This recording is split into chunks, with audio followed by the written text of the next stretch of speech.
Ah, okay.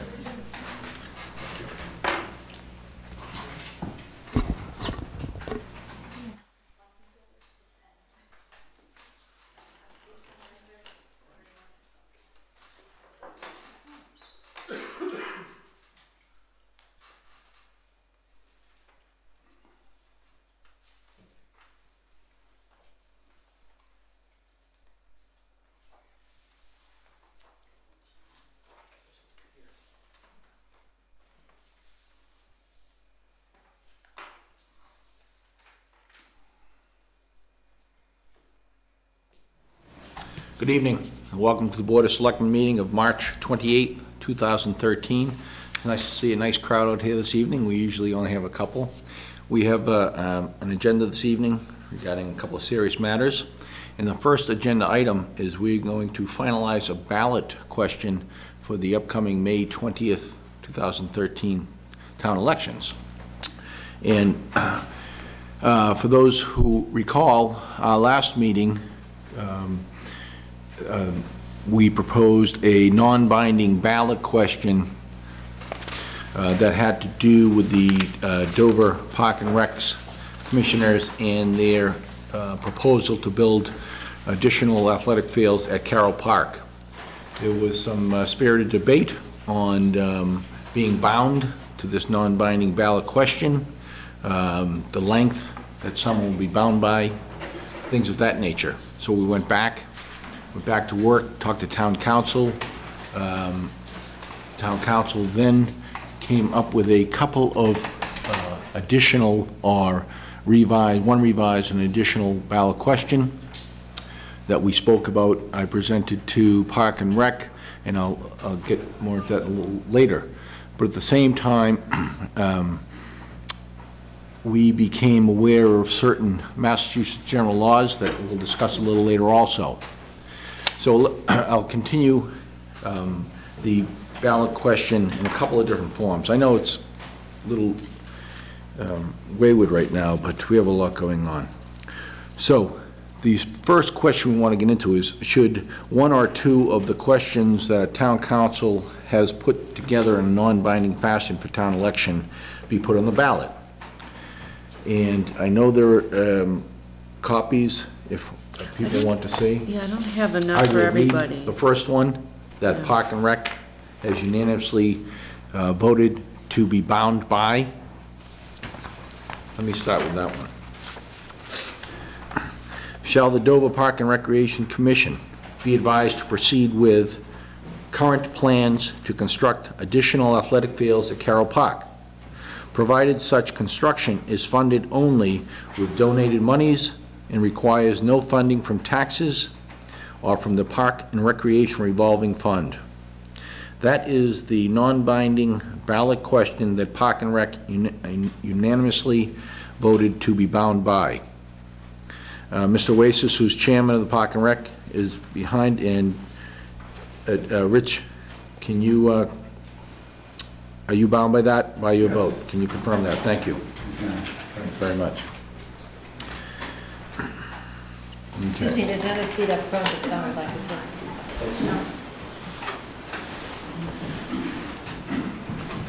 No.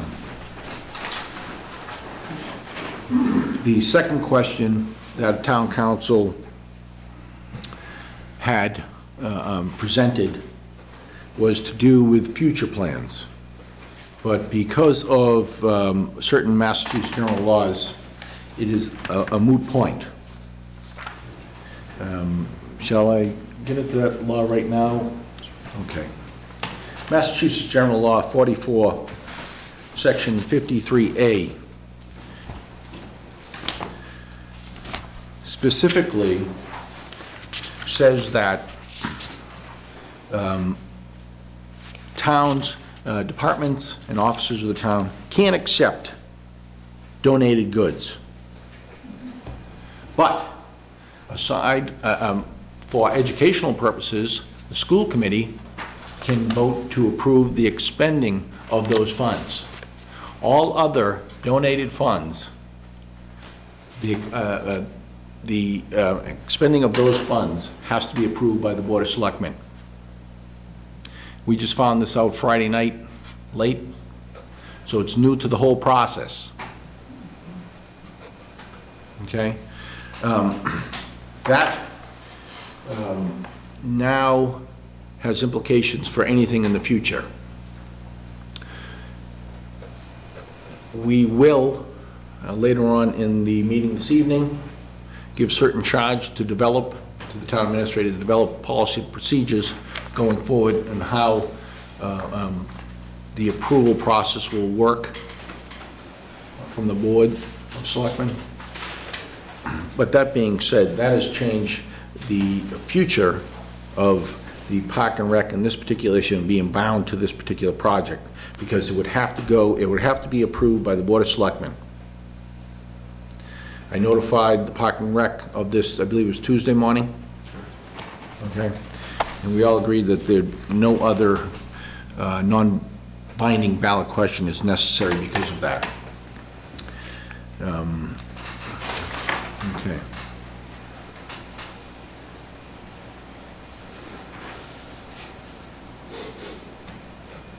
Okay. Now, before I open the floor to the Park and Rec for any comments, Carol, do you have anything to say? No, I think I'll wait to hear what Park and Rec has to say and what citizens here have to say. Okay. Please, if I open the floor, I'll open to Rich Oasis, Chairman of the Park and Rec. Rich, please, would you like the floor? Thank you, Jim. Just very briefly, as you mentioned, on Tuesday morning, we had a meeting. 4 of the 5 commissioners attended, and we voted unanimously to agree to the language that you read for question number 1.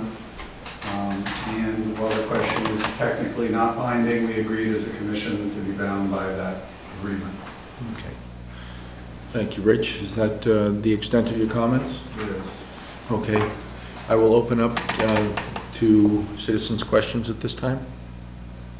If you would, please just name and address this. Yeah, I'm Susan Arpetti, 14 Old Meadow Road, Yes. Carroll Park. It's clear that Park and Rec commissioners have worked long and diligently to make these fields available. I don't think Carroll Park is a proper location, and I think citizens voting need to be told something more than additional fields at Carroll Park. To ask the citizens to approve additional fields is like asking them, do you like ponies and rainbows? They need to be told what is actually proposed at Carroll Park, and that doesn't describe it. Thank you. So, Susan, I would say that the current wording is a little bit different. So it says now, be advised you proceed with current plans. And the current plans are on the... know what that is. Well, the current plans are what is now working through the planning board and Concom, and I believe they're on your website as well, right? I don't think citizens will be able to access that. Concom and planning board still do not have what they need to even address the question. They haven't received a wetlands plan.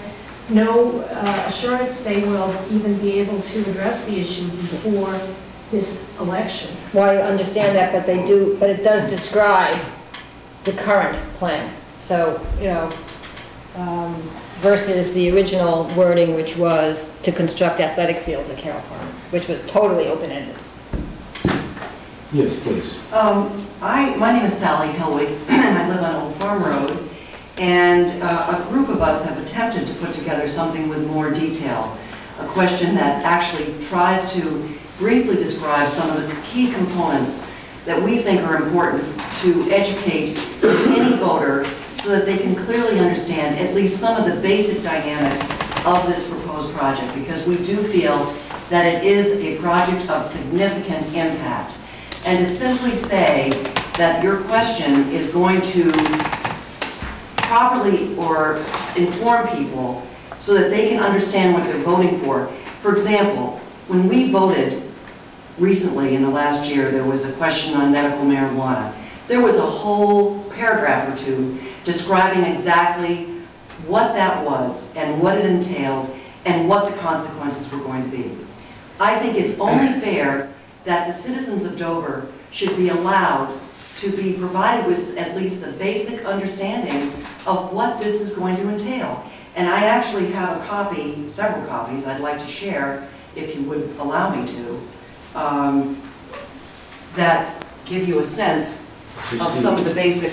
Just the email that you, Yes. you've got. Okay, we've got that. Thank you. Anybody else would like to see that copies? If I may be specific to the explanation, we had originally formed a summary and effect of the ballot question, but Mr. Ramsey, can you explain why legally we can't put that on that? Council has advised us in a non-binding ballot questions, we cannot include a summary. So we had one and we had to take it off. Okay, then I would like to suggest that I don't think the question is worthy of being asked of Dover residents, and frankly, I don't think it should be on the ballot. That's my feeling. I don't know how other people feel. Yes. Do you want me to read what I proposed? No, I have it in front of me. But other people here haven't heard it. Oh, it's the details from the plan. But I still think they haven't heard it. May I read it? Yes, please. Shall the Dover Park and Recreation Commission be advised to construct a new sports complex at Carroll Park, including clear cutting of approximately 100 mature trees on 10 acres of public land, 3 new playing fields, 2 artificial turf from rubber, and 1 natural practice field. Stadium lighting with 70-foot light poles, 70-foot light poles, and parking lighting with 30-foot light poles. Constructing a new 16-foot wide asphalt loop road with 100 additional spaces and bus parking. A full needs analysis to demonstrate long-term financial feasibility. Provided such construction, as well as operating, maintenance, and field replacement costs, are funded only with donated monies and require no funding from taxes or from the Park and Recreation Revolving Fund. We feel that it's important to not just include some of those key components, but also the long-term financial feasibility study, because we have yet to see any financial plans for this project. And in addition, I added the language about operating, maintenance, and field replacement costs, because there will be many, and they will come from Dover's taxes and from the taxpayers unless it is clearly stated otherwise. Okay. May I play devil's advocate for this approach? Now, they have agreed to be bound by the question we put forth, which obviously you don't feel is adequate. If they were to be bound by this and then changed aspects of the plan, would then they technically not be bound? It's written as a non-binding question. I know, but morally, there's moral obligation they're bound to the townspeople and all that. But I would play devil's advocate to this approach. That's just the approach. May I ask another question on this? If we were to find, because one of the big issues here is educating the public. Right.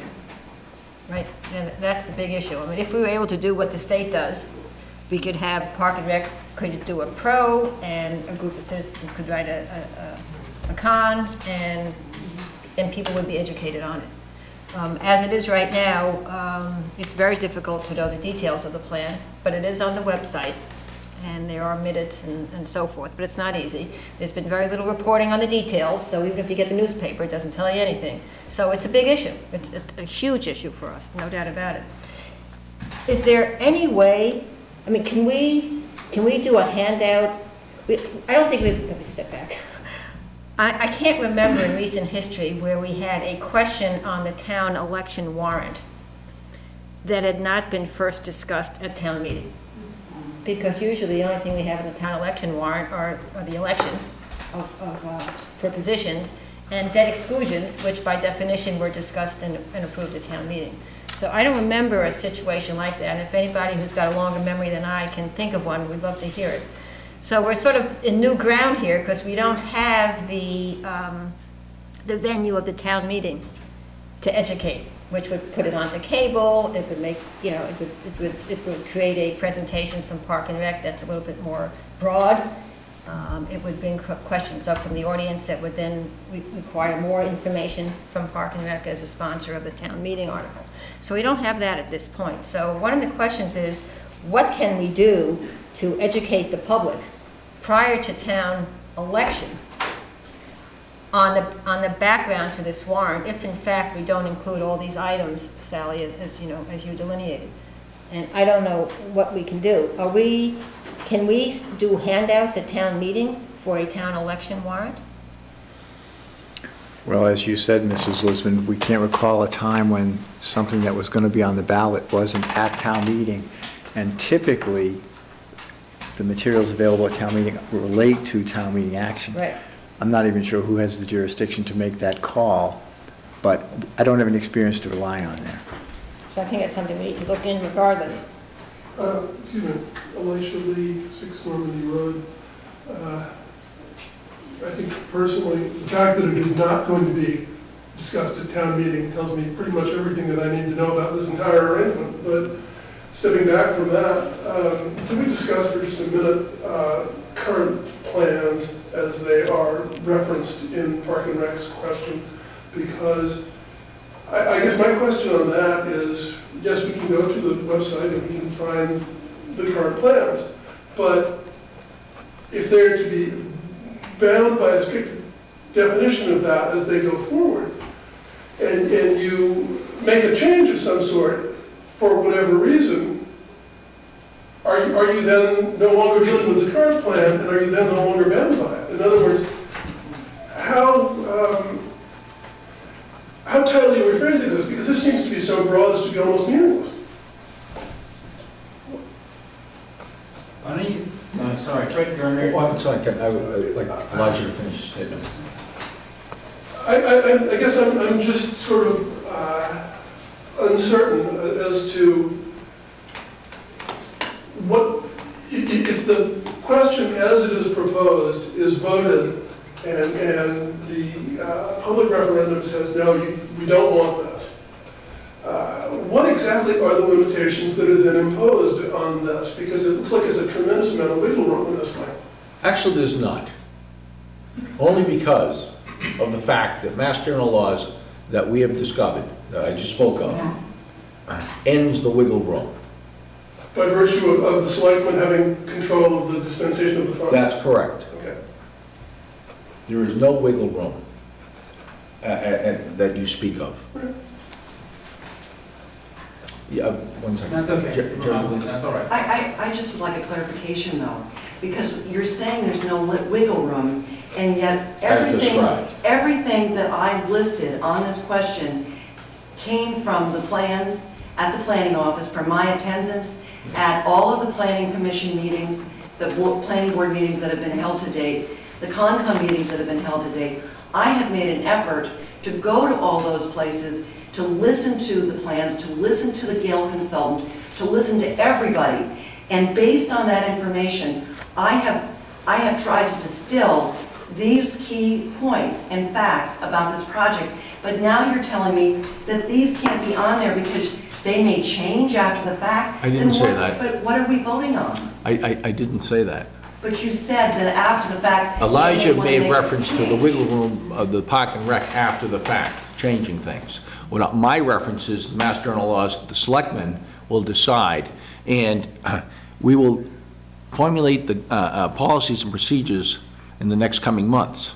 But we will not allow something that's so adversarial and so big-ticketed not to go to a town meeting. That's what I'm trying to say. So it wouldn't be this year's town meeting? No, it's too late. It would be. Okay, I didn't So understand. so. None of us understood that, I don't think. Well, it's new. We found out Friday night. This was a conversation at about this, just an hour or so before this, last Friday night, town council. So this has all been new to us, and so, may I try to? Yes, please. So, it's one of those aha moments, you know, it's a sea change in the thinking, the ramifications of it, not only as it relates to this specific project, but then all other expenditures by town boards and commissions of gifts has to be thought out. And as we know, and as we've dealt with this, the devil's in the details and all these things. So, you know, we're going to be working along with our town administrator, our town accountant, our town treasurer, to put together a policy, you know, over the next couple of months that will take Section 53A and give us the guidelines of a procedure that we would be using going forward in the town of Dover to implement 53A, because we've never implemented 53A, because we've never had to implement 53A, so we don't even know about 53A. So the practical, Jerry, a minute, the practical result, okay, is that, let's just do the decision tree for a moment. So let's say we had, forget the exact wording for a moment, we have a non-binding question that Park and Rec has agreed to be bound by, which says, does the town want to expand the playing field and put a new additional field to Seaport? Let's say they say yes. Let's say the town votes yes, because this is all going to be a matter of getting out the vote, right? So let's say the town says yes. So Park and Rec would say, sounds like yes, we're going to proceed. The selectmen are going to say, according to 53A, first of all, Park and Rec, you need to raise a lot more than $3 million, my understanding is at this point, $3.5, $4 million, whatever it's going to be, okay? And then, you can't expend it. You can accept it, but you can't spend it until you get Board of Selectmen approval. Now, one thing that Jim and I agree upon at this point is that we're just two individuals who happen to get elected to this wonderful job of being selectmen. We're not going to be presumptuous enough and arrogant enough to think that two of us would make a decision for the town of Dover on something as expensive and far-reaching as the current Sea Park plan. So if the town voted yes, and Park and Rec proceeded, and they were able to raise the $3.5 or $4 million, they would then have to come to the Board of Selectmen to get approval to spend the money they've raised. And we would say to them, thank you very much, but we're going to go to town meeting. And like everything else in Dover over the decades, if not the centuries, we're going to go to the citizens of Dover at town meeting and say, do you want this project? That's what 53A gives us. So it's a huge change in thinking, and it's a huge change in the ability of any organization, not just Park and Rec, but any independent commission and department in town, to proceed with private funds to do something that has a major impact on Dover. So we think that 53A is a, wish we knew about it earlier. We would all have saved an awful lot of time and a lot of frustration and angst. So we think that 53A really does change the whole nature of the discussion. Yes. Sure, Clark Valley Road, and I'm not on a butter. Going to your devil's advocate argument, I think a response to your devil's argument would be that if language such as was suggested just a few minutes ago were included, it could be included with the modification that the plans, as she describes them, or as subsequently approved by the planning, by relevant town boards. That would cover all the bases then. For you to receive a statement of approval or disapproval for your future consideration should this actually move forward. Because this has now become, it sounds like to me, after MGL 53A, really a statement for the Board of Selectmen to hear, more so than for the Park and Rec to hear, because the Park and Rec has their own audience to which they are responding, and I applaud them for their efforts. And I applaud the Selectmen for looking at this from the town-wide view.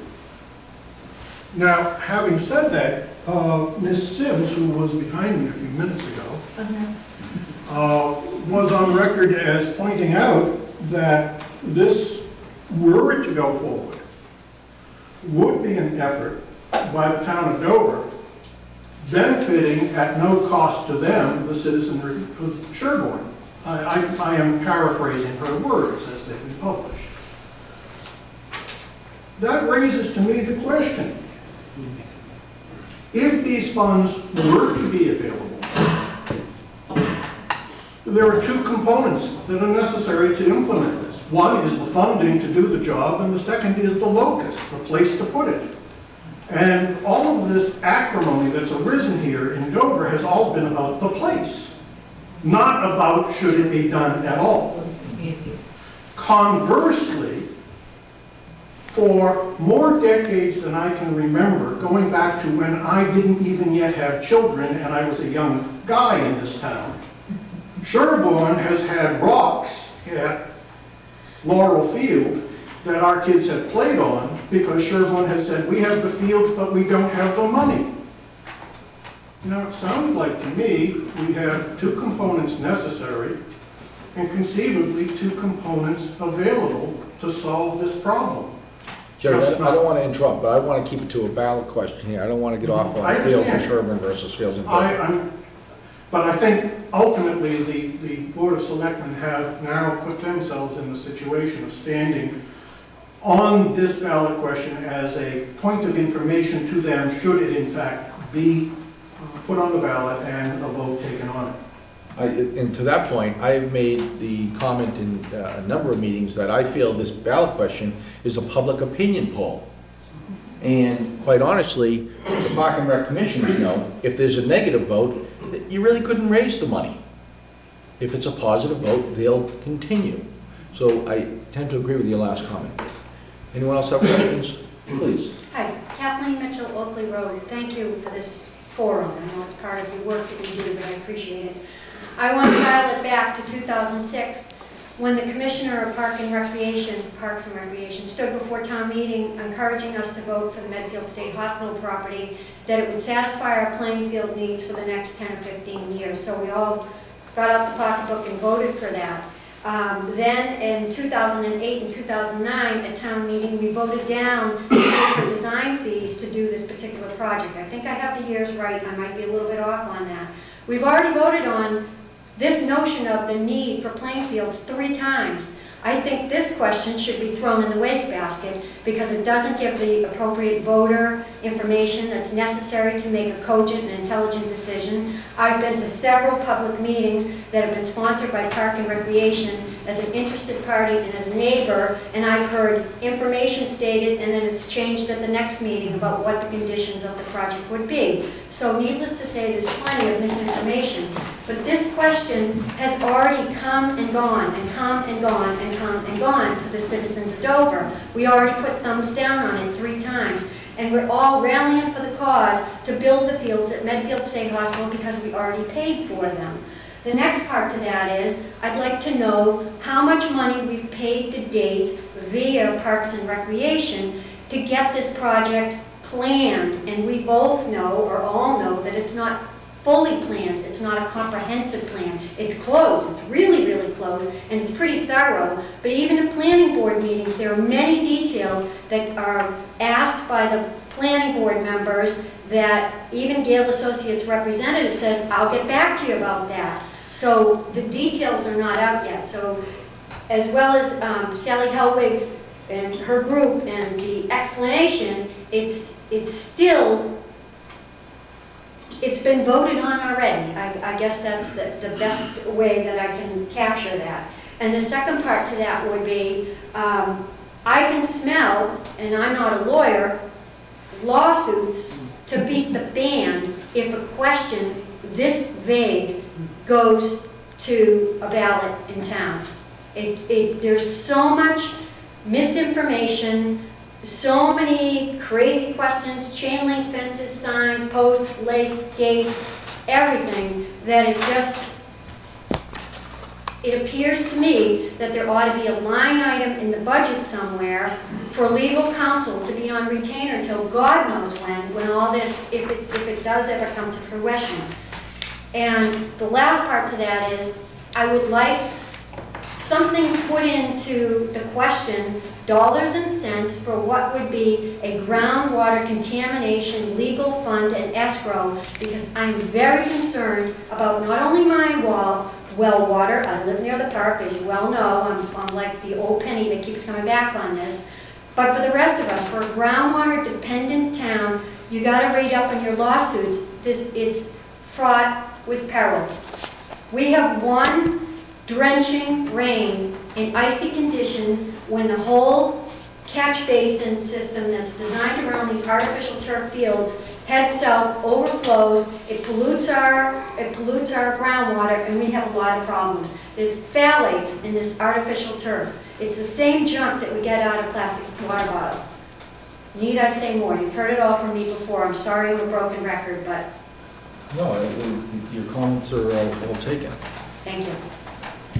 And if this goes to town meeting vote in 2014 or 2015, or whenever Park and Rec chose to bring it to town meeting now, because they're gonna have to, which they didn't have to do before, otherwise it would be in this year's town meeting, okay? Then all these issues will be raised and explored through and you'll have an opportunity to actually present the case to the people that are actually going to vote on whether this is a yay or an nay, an up or down vote. That's town meeting, which you haven't had the opportunity to do. You haven't had a chance to make those kind of presentations to citizens who are going to actually be voting on an issue. And now with 53A, you would, if Park and Rec chooses to bring this forward. If Park and Rec chooses not to bring it forward, one would expect, and I don't want to speak for them, so maybe we should ask them to speak, I would set a stage and say, I gave a possible scenario of a warrant article at town election being approved, and how Park and Rec might then behave. What about the scenario of this not being approved at town meeting? Now, Mr. Dahlia stated that, not only at this meeting, but in previous meetings, that if it were not approved at town election time, then it's difficult to imagine that elected officials of this town would go against the wishes of the citizenship, if I may, okay, to do that. Now, if they say the citizens have spoken and Sea Park dies and they don't proceed, great. If they say, no, we're going to go ahead anyway, well, what happens? It still has to go to town meeting, which is how things get done in Dover. So now with 53A, regardless of whether it's an up or down vote on May 20th, and regardless of how Park and Rec commissioners choose to react to that vote, yay or nay, if they want to have an expansion of fields at Carroll Park, they're going to have to go to town meeting. That's a huge change from where we were last Tuesday night, the Selectmen's meeting and every other meeting prior to that. Elizabeth, do you have a follow-up? I just had two questions. If the leadership of the Parks and Recreation Commission in 2006 told us at town meeting, X, this has solved our problem, let's vote for it. Now the leadership of Parks and Recreation is saying, whatever the vote is, we'll agree to it, because they voted on that. It's their prerogative that they can change their vote on whether they're, this non-binding question is like wide open. To Carol's point, though, the game has changed dramatically. I understand that. Now, the second part to that is, what resources have been spent of all of the volunteers involved here, including Parks and Recreation, I might add, and they do phenomenal work. I'm not down on them at all. The money and the time that's been dedicated to this particular issue, wrong place, wrong time, wrong price tag. Can we get a finite answer about how much money has been spent on this so far? Well, Sweat equity, no. but we can't. Dollars. Sweat equity is not a dollar. Rich, do you know how much has been spent out of your revolving fund? I don't know at this point exactly how much it's been. I know it's over $50,000. Well, I do too, but that's just. But we can easily find out the detail, but I know it's over 50. Elijah? Just one simple thought here. I would just respectfully suggest that the question that has been proposed is not sufficiently precise to accurately measure the public opinion that you are seeking. I don't think people understand the question well enough to make an informed response. Now, when you say that, Yes. you're assuming that the majority of the people who are going to vote know nothing about the plan? Don't know very little about the plan, yes, Okay. I am making that assumption, correct. Okay. And I'm in a butter, and I didn't know about it. Please, name and address, Fred please. Turner at 17 Old Meadow. I didn't know about this until we received notification about the... Know about The notice of intent on Concom. of the proposed playing I fields? didn't know anything about it. And when did you receive that notification? When the notice of intent went out from Concom. I know, I'm asking the date. I don't know, 2 months ago or a month ago or something, canceled. That was the first I ever heard of this. Now I just go to work every day. I think that's, yeah, big, that do that, yeah. Okay. Carl, please. Carl Johnson, 126 Dedham. Market research is a significant part of my day job. And candidly, the ballot question from a researcher's perspective is a garbage in, garbage out exercise. It's not a fair litmus test of anything. There's not enough information to assume in any way, shape, or form it's giving you an accurate read on anybody's perception, pro or con. It's just a bad question. The second thing is, you know, as much as I'm in a butter and not a huge fan of the plan as I currently understand it, I'm a supporter of the concept of trying to bring fields into the community to upgrade the facilities we have. My personal issue all along has been with declining enrollments in the youth program, or really in terms of elementary school age children coming up through the system. Why make the investment here as opposed to looking to make the investment at the regional campus? I know that there are plenty of budgetary issues and control issues associated because the school committee owns that, the regional school committee owns that property.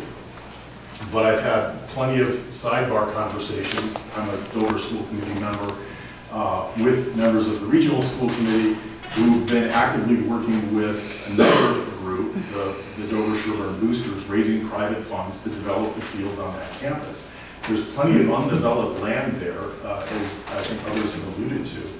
Why we can't work toward a consolidated effort to raise money together to develop one location that arguably could best serve a couple of communities. I know this has been a Dover-led effort, but there's plenty of money on the other side of the tracks from a private interest perspective that I suspect might come in to help fund the exercise and complete the plan. Carl, duly noted, but I want to keep to the ballot question and not discussion. Where I'm headed to the ballot question, to the specific point. If I'm reading it correctly, it's basically saying that the Park and Rec Committee would be bound up or down. They're saying it's a non-binding, but they would abide by it, essentially binding for them, for Carroll Park only. Does that mean they don't pursue then the concept of a regional? That would be up location? to them. That would be up to them. Okay, I'm not wanting to have them, you know, cut their nose off to spite their face. Which is a good point. It's just leave that door open. Don't put yourself in a situation where you lock yourself out of another escape hatch, if you will, to maybe do it right, from my perspective. Yes. Rich? And I would say just to that point that we are absolutely open to any other possibilities as well. There are a couple of reasons why we've opted at this point to not try and pursue things with the region. We can discuss that at a later point because here it's the ballot question. But absolutely, even if this passes and there are more people who vote yes than no, and somebody were to donate a large tract of land in town, we would certainly explore that and not feel that we would be bound just to put fields at Carroll Park. Thank you. Does that answer your question, Carl? Thank you. Thank you. Nancy, you had your hand up. Would you like to say anything? My comment was just going to be that for the last 5 years, we've been doing public meetings and had them advertised in the local papers at a general point, and then on a specific point with regard to the Medfield State Hospital fields. There are legal reasons why we are not allowed to pursue that option, and they have been pursued, and they are in the school committee minutes, regional school committee minutes. The school loses control of those lands and they have to be, they revert back to the state of Massachusetts, Commonwealth of Massachusetts, if the school gives up control of those fields. May I speak on that issue? Please. Justine here in Haven Street.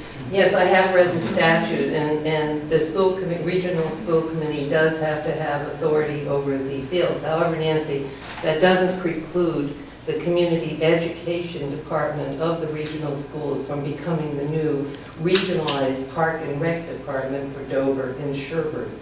And I envision frankly, Park and Rec in Dover becoming more like Park and Rec in Sherburne, where you have elected officials that are advisory only, and the staff comes out of the regional community ed budget. Voila, you've solved the problem. Thank you for that. That's all I have to say.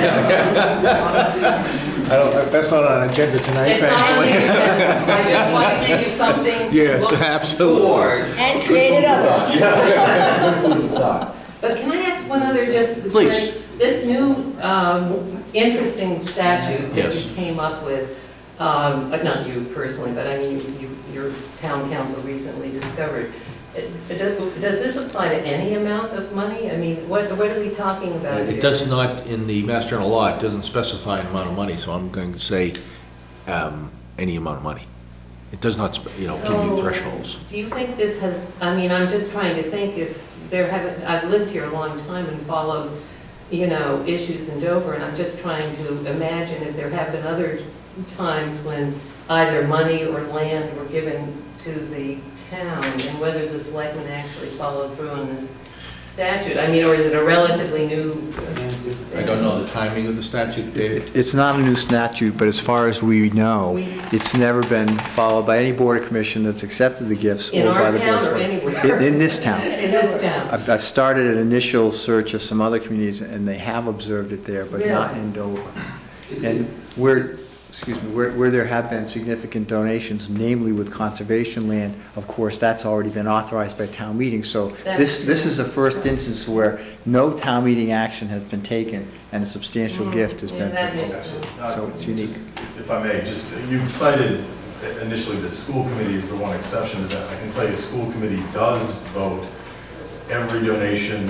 We approve $200 donations. Yeah, let me explain myself. They have to approve that. No, I understand.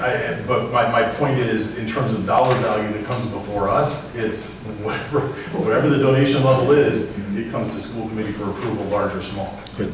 Thank you, Kyle. Yes? Is there, wouldn't there be, I think there's a difference between monies being given in land and some tangible object like a fire truck. There is between monies and tangible goods. But That's correct. both are covered by Mass General Law. There's 53A and 53A and a half.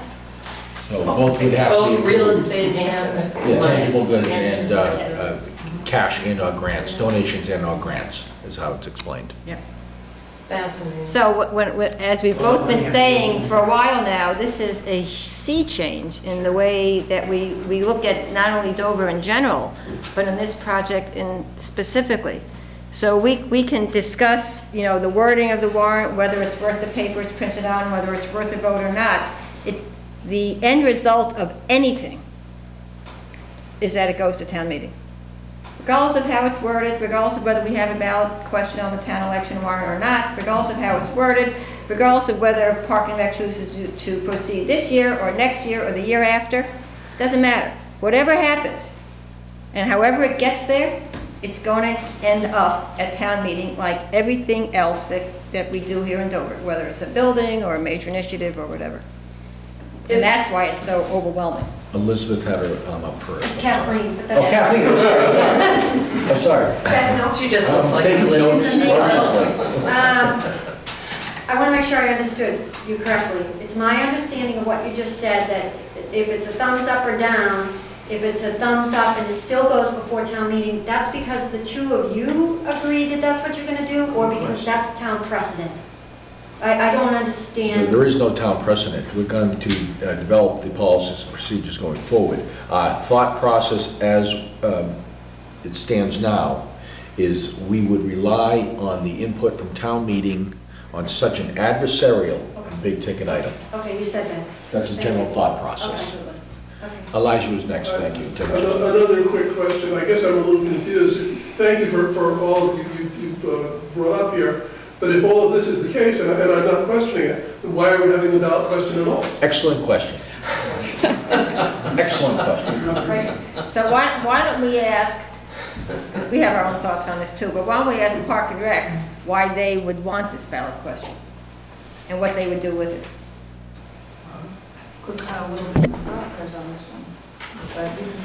Oh, we're caught in the crosshairs on a lot of it too, so I understand that, but it's a valid question. A lot of the reason there was a lot of sentiment, people coming to us saying that we don't think that the people of Dover want new fields at Carroll Park.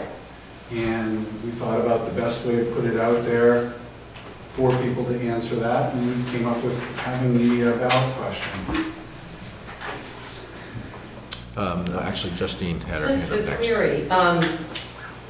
If the monies were to go to the regional schools, The money is the 4 million or 3 million or a whatever. donation to the regional school? Then, of course, it does not have to go to town meeting vote, correct? That's correct. The In the school, same way that the turf fields. it's very clear in the happens up state at- statute that the Yeah, well, school that committee takes would vote care on of their issue in a That's way correct. also. Yeah. Thank you. Schools are the only carve-out. Right, gotcha. Jerry, you had your hand up next? Well, in a sense, the same question that Alicia raised that you responded in the affirmative. I had that myself, except I do think that Park and Rec does need some information given to them as to whether or not they should even continue to expend their personal efforts on this. And I'm not sure how to accomplish that. I think it's eminently clear. If Park and Rec were to continue to proceed on the course of Carroll Park, there have been threats of lawsuits by abutters who have the capacity to pursue them. There have been a number of questions raised as to safety issues that are essentially unanswerable at this time. So I suspect Park and Rec might choose not to pursue that, but I do think that Park and Rec probably would benefit from some form of information that tells them whether or not to pursue on their own effort, looking at the issue of providing fields. But I think the matter is, as been discussed, perhaps fields elsewhere. And I don't know how to accomplish that in this limited time frame. The first part of your comment was correct. I think it's probably a valid point that they find out whether the general population of the town wants this. The second part, you lost me on that part, how to get it to this point. But again, I don't want to talk about other fields right now. Right, I understand that, but that nevertheless is the follow-on. Because, I mean, there's no way to disassociate that. I do think Ms. Sims, while she's correct that they have done their best to promulgate information within the constraints of announcing their meetings and within the limitation of the rather poor newspaper coverage that we do have. And I will say that, I have said that since Bartlett owned the newspaper. Barrett. Barrett. Bill Barrett. Now, what's worse is my father sat next to his grandkids at baseball game in Florida 3 weeks ago. There's no question that the selectmen cannot assume that this has been widely discussed in the town as a whole. Because the fact is, other than the Boston Globe article in the Boston Metro West section, which was an excellent article so far as it went, but it did not really cover both sides of the argument. There's been really no way for the elderly of this town, who don't use computers, who may not look at the televised meetings. There's been no way for the commuters like this gentleman here who pointed out that he abuts it and he didn't even know about it. So I accept Ms. Sims' comment that they've done their best within their constraints, but that doesn't mean that the town knows what's going on. Thank you, Jerry. With all due respects to Sarah, who is our Dover Sherman Press writer. Sarah, thank you for coming to all our meetings. Do I have any other questions? Yes. Please. Lena Wiles, 149 Dedham Street, and I'm also not in a butter. Would it not be appropriate then to change this ballot question instead of inserting Carroll Park? Since there seems to be a lot of discussion about the two different venues, perhaps the townspeople should vote whether they feel that any extra fields are necessary. And why is it Carroll Park specific?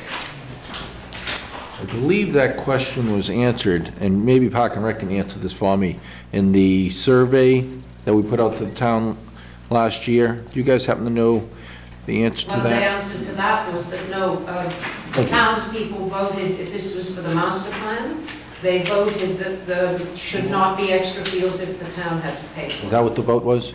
I forget The personally. wording on that master plan was... It was a survey, it wasn't a master plan. It was for the master plan, it was the survey for the master plan, and the way that the question was worded didn't give anyone the option to say no, they didn't want them.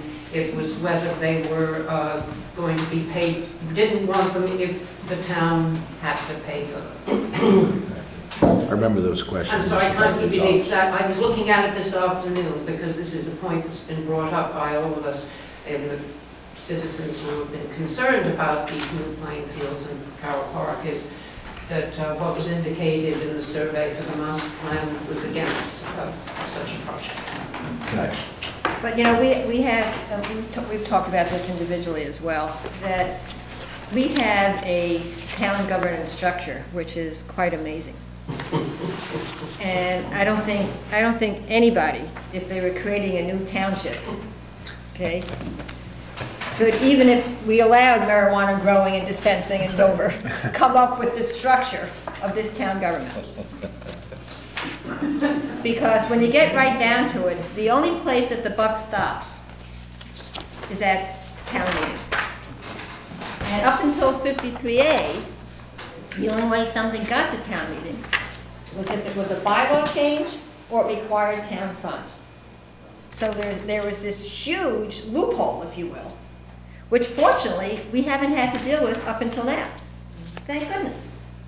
So, but now we find that, oh my goodness, we really do have this loophole.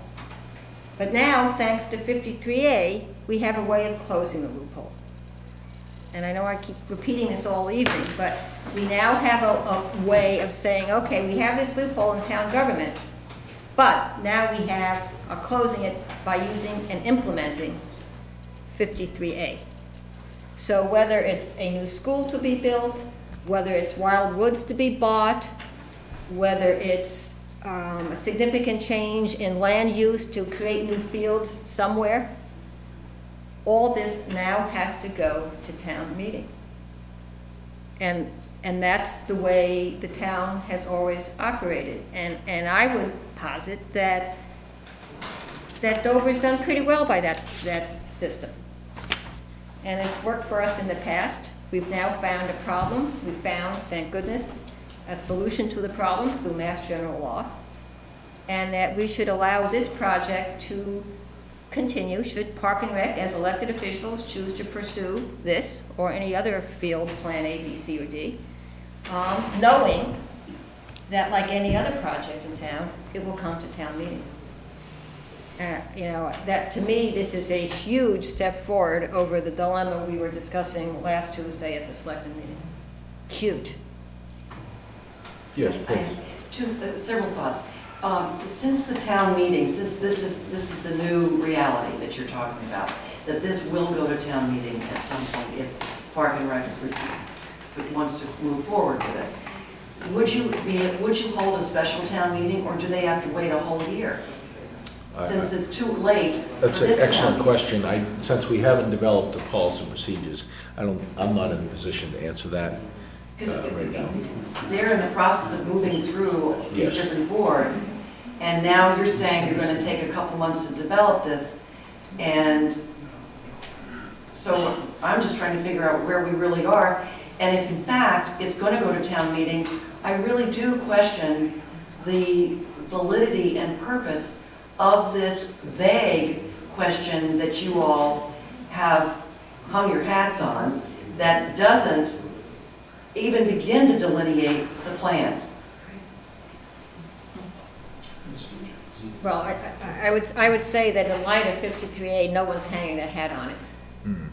We don't need to hang our hat on it. Then why have it? I go Well, back to why. I think Mr. Clark made a good point. I mean, excellent point. I think, They should know, the Park and Rec, I'm sorry I said it that way, should understand whether the town really wants it or not. And this is a nice, a public opinion poll, and I hate to say it that way, but that's what it's going to be. If I may continue, there are a lot of people in town that don't know anything about it. I know this from just talking to different people, myself and others too have come to me and said, you know, and I'm not talking any particular age group, across the board there are people that aren't familiar with it. And we do have a dilemma in this town because of the lack of newspaper coverage of these issues. So it goes back to, why can't we inform people better? If you don't like this particular language, can't we have something in there that at least begins to describe the incredibly large plan with all kinds of components that is being put forth by Parks and Rec? Without it, this question is meaningless. I've been doing consumer research and market research for 30+ years, and the question that you have before you, that you are proposing for the ballot, doesn't give people any information. It just doesn't. Duly noted. Yes. It's my understanding that Parks and Recreation are telling us that we need these fields, they're needed. So I'm getting a very different sense on things by their desire to have a question about whether we want these fields. And then if it goes vague, if it goes away from location specific and becomes just a general, do you want these fields? If that were the case with the current wording clearly is making it a question just about the money. It's not about anything else. It's not about quality of life, environmental hazard, public health and safety, long-term planting trees. You pick your issue. Do you understand what I'm saying? I do, and I don't read it quite the way you read it. You can put a chair in the middle of this room and have someone on each corner, and they're going to describe the chair in 4 different fashions. And I feel that's why we're dissecting this particular question right now. Understood. So I just don't read the question as dire as you do. But if I just think it's going to give everyone the ability to say yay or nay on the construction of additional fields at Carroll Park. well, then why can't it be as vague as that without talking about anything to do with, it's not going to cost any money, or I can't remember the exact I see the words point there.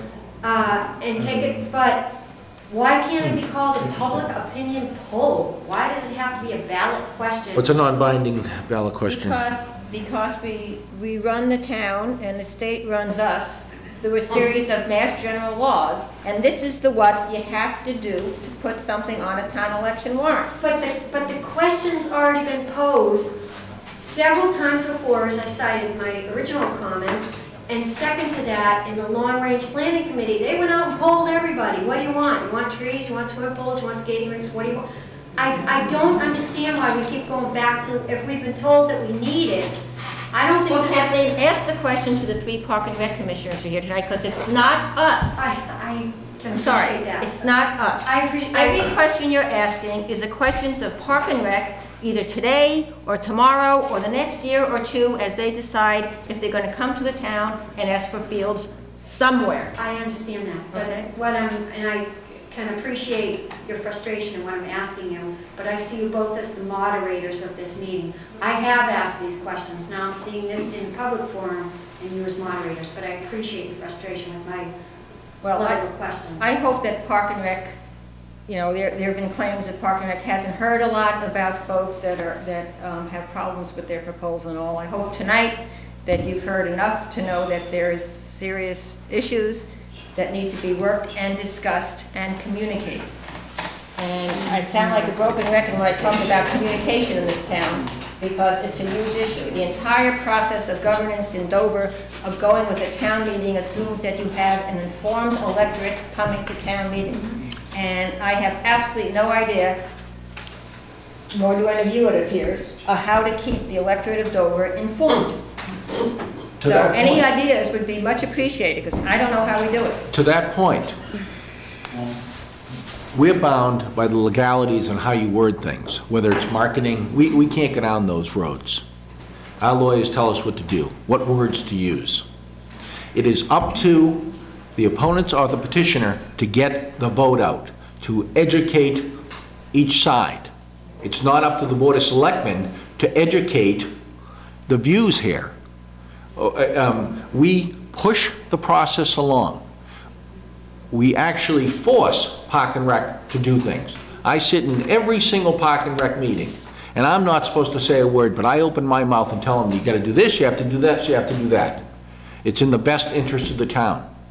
It's not up to us to force people to read this stuff or force language in here which our attorney's probably gonna kick out anyway. It's up to the old expression, get the vote out. If you don't want it, you can certainly express your opinions to either side. But you know, we're stuck in a tough spot, and I hope you appreciate that. May I just say, with all due respect to all of you, I know you've all worked very hard on this, and as somebody, as an observer who's attempted to understand what's going on, the one thing that I have been I think we're all frustrated by, is the fact that every time I turn around, I've heard the town council had to review this, the town council had to review that. Everybody is so focused on legalities of whether it's right, legally, to move forward, to word this, to word that. And frankly, if the Park and Rec had agreed to go to town meeting, and I'm looking at the commissioners right now, if you all had agreed to go to town meeting with this proposal from the get-go, we wouldn't be here talking about all this and wasting and worrying and frustrating these selectmen right now. That's the truth. That's a good point, but this is democracy at its best, by the way. It is, I'm a government major. Debate is very healthy, whether you agree or not. I've learned a lot. Whether I wanted to or not, I learned it. So democracy at its best is this evening. And I support the democracy of this town.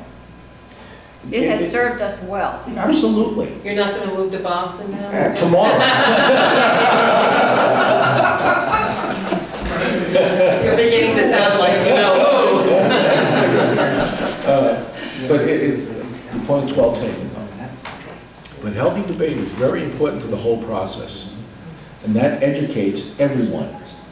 Because you haven't brought up the points, perhaps the one person who was watching the show for the first time now knows those points because of the debate. Thank you. Now, we've gone well past the allotted time, and I do have other agenda items. So I will try to close. I will give the Park and Rec an opportunity for final comment. I think it's all been said tonight. Thank you. And I'll close the floor to any questions. Carol, do you have anything further on this? No, I would only say that, not specifically the ballot question, but the specific of educating the electorate. That, because I've been wrestling with another committee that I'm on, okay? You know, you've got website, you've got a couple newspapers that, even though they don't come up with much original, they certainly will take anything you write. Letters to the editor, you've done a letter to the editor, right? You've got the patch, you've got mailings, I mean, there are all kinds of ways. You've got, we all know that there are individuals in town that have email lists of hundreds of Dover citizens. So, you know, all that kind of stuff. And there's no easy way anymore to get everybody informed. And quite frankly, my sense is that even when you give it to them, there's only a smaller percentage that's actually going to spend some time reading it. But you know what? That's the folks, that's everybody's individual decision about how much they want to get involved in town government. Do they want to come to town meeting? Do they want to educate themselves before they come to town meeting? Do they want to just listen to what's said at town meeting? That's what democracy is, and that's the way Dover works, and it's been pretty good. So I urge both sides to do what they need to do to get out the word, so that folks do come to town election with some kind of basis for their vote. Scott Simon, I just wanted to talk to you in regards to the going around town meeting. You mentioned that there was a town survey that said, does the town want fields? Yes, if they don't have to pay for them. So if our Park and Rec Commission listens to that, and then we hear that the town doesn't want to pay for fields, then the only option would be raise money on your own. If you were raising money on your own, then you wouldn't go to town meeting. That's why it went. It wasn't to circumvent the way it's supposed to be. We did that because there was no other option. But the townspeople were not given the option to say no. Going forward, that will be the town gets to say yes or no. But the last time they didn't say I wanted that. you to hear the intent. It wasn't to go by what the town meeting. It was because if you're not going to town meeting for money, why would you go to town meeting? Because the people have a right to their opinion. Right, but if you're not going for money, why do you go? It's not just about It's not money. Okay, we'll keep this meeting in control, I think they please. have other things they Thank need you. to do. Scott, thank you very much. Thank you. That. Thank you. Thank you very much. We do have an item to vote on then, unfortunately. Make the motion, Carol? So I will make a motion and then explain my upcoming vote. So the motion is to put a question on the town election warrant, which states, shall the Dover Park and Recreation Commission be advised to proceed with current plans to construct additional athletic fields at Carroll Park, provided such construction is funded only with donated monies and requires no funding from taxes or from the Park and Recreation Revolving Fund. Okay, I'll second that motion. So I've heard everything tonight. Sally, I think you bring up some wonderful, wonderful points. We are under a deadline of basically having to prove the wording tonight. We know that despite what folks might prefer, that sometimes lawyers rule. And we have government processes to follow and legal processes that we must follow as selectmen. So given that the wording that I currently read and is in the motion has been approved by town council, I will be voting to support the motion as written. Okay, it's been seconded. All in favor? Aye. Thank you. Excuse me, can I just clarify, are you voting then simply on the ballot question, or are you Ballot. giving your own support? The non-binding ballot question, it's just been This voted. is But placing you it will take on. a stand at town meeting on this issue, or no? I mean, there's no way to bring it up. There's no way to bring it up. Okay, It's yeah, the okay, issue. As a okay. private citizen, I get to vote. Okay, Right. gotcha, thank you. Okay, I thank everyone coming for this particular matter. Thank you for allowing the discussion. If I may, Mr. Yes, Chairman, please. just for clarity, this is nothing to do with this question, but with respect to any proposition 2.5 questions at the warrant committee. Yes, thank you. Where's John? Is he still here? He went out. Earlier. Yeah. But we need direction for the Right. warrant, so I assume that if we are not to place any proposition 2.5 questions on the ballot. Yeah, what Mr. Ramsey's talking about, it's customary for the Board of Selectmen to ask the warrant committee if they're going to have any Proposition 2.5 ballot questions. And I asked that, and they said that they would not. Okay. And Mr. Cohen was here earlier from the warrant, but he had to leave. So they'll be able to use free cash to handle the budget shortfall. That's correct. Okay, thank you. Next agenda item is review article motions. Greer, I'll ask. Oh, you're finished. Yeah, Yes, we're all we are. we're all done. Everyone will have to leave before we go Thank you to the next very item. much.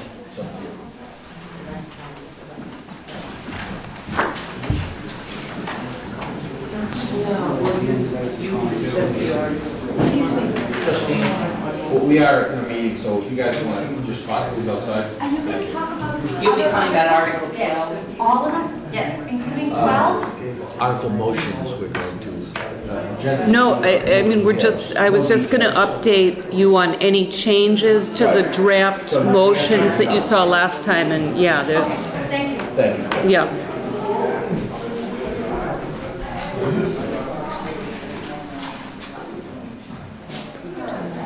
Okay. Yes, yes. If you could wait a second. Yes, yeah, please. No, thank you. Okay. Now, let me continue. Next agenda item is review article motions. And last week, we saw our first motions, and I know there's going to be some changes, so forth, so on. Yes. Now, one of the ones, Barbara, thank you for coming in. One of, which is Citizen Petition Article number 12. Yes. Which you are representing this evening, and you have in the past, and thank you for that. Because of the fact,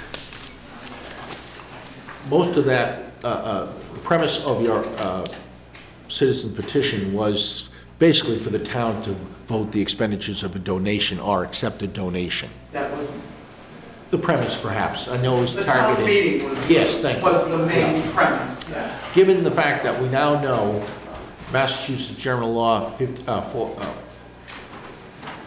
Chapter 44, Section 53A, now requires a Board of Selectmen approval for any expenditure of a donation. Does that change the citizens' petitions thought process? I can't answer that because this is new to me tonight as well. And I would, in good faith, need to chat with folks who thought it was important enough to submit a petition supporting this warrant article. This sounds promising, I must say, but as Carol said earlier in the evening, the devil is in the detail. I honestly can't, my first thought was that the article, the new law that you're finding a lifesaver here, talks about gifts. And our warrant article talked about projects. And the nomenclature of land use development is the project. And that could be made up of lots of little gifts. I mean, there are lots of questions that in determining how to implement this and have effect over large projects that might have big donations or a bunch of little donations, those are things you have to work out. And I guess it does concern me a mite that this law has been on the books for a very long time and we've just discovered it in Dover. I would like to know how it's been used in other communities. I'd like to know for sure that our town council thinks it represents the surefire device to bring us all to town meeting and all talking together. If it does, and there's a legal opinion that suggests that, I'd be muchly relieved, frankly. But I can't say that my colleagues who signed the petition would. And as soon as we get increasing information on this, I'd like to bring that to their attention. But whether this is all consistent with you guys taking 2 months to develop your language and the fact that we've got a deadline coming up very quickly for town meeting, and we cannot withdraw the warrant article. The deadline for that was February 28th. You can dismiss it. And request a dismissal from the floor at town meeting. Yeah. We could request a dismissal on the floor. Yes. Yeah. Well, then I guess we really... let me just throw out another possibility, and you guys will decide to do whatever you choose to do. So, so not only in addition to the possibility of dismissing from the floor, so it's a legal method of doing that, easy enough to do. The other issue is, because right now, what we're into really, to your point, is a timing issue. Yeah. So I respectfully propose that maybe we hold off on this, and maybe you do convince yourselves that it can be dismissed, understanding that you will assess how we choose to implement 53A, 53A and a half, and 53D, and I urge you to look at all three. And that over the next months, as we do our research as well as to how other towns have handled this and so forth and so on, that we'll come out with the policy, probably have some meetings where it gets discussed and everything else, that should you be satisfied with what we come up with, then there's no need for this or something like this. If you're not satisfied, you can always bring it up to town meeting in May of 2014.